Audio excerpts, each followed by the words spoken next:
جب سورج لپیٹ لیا جائے گا اور جب تارے بے نور ہو جائیں گے اور جب پہاڑ چلائے جائیں گے اور جب بیاہنے والی اونٹنیاں یوں ہی چھوڑ دی جائیں گی اور جب وحشی جانور جمع کیے جائیں گے اور جب سمندر آگ ہو جائیں گے اور جب روحیں جسموں سے ملا دی جائیں گی اور جب اس بچی سے جو زندہ دفنا دی گئی ہو پوچھا جائے گا کہ وہ کس گناہ کے سبب قتل کر دی گئی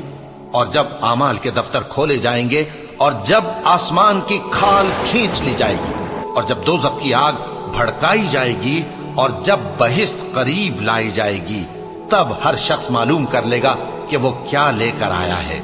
پس میں ان ستاروں کی قسم کھاتا ہوں جو پیچھے ہٹ جاتی ہیں اور جو سیر کرتے اور غائب ہو جاتی ہیں، اور رات کی قسم جب وہ پھیلنے لگتی ہے، اور صبح کی قسم جب وہ نمودار ہوتی ہے، کہ بے شک یہ قرآن اس فرشتہ عالی مقام کا سنایا ہوا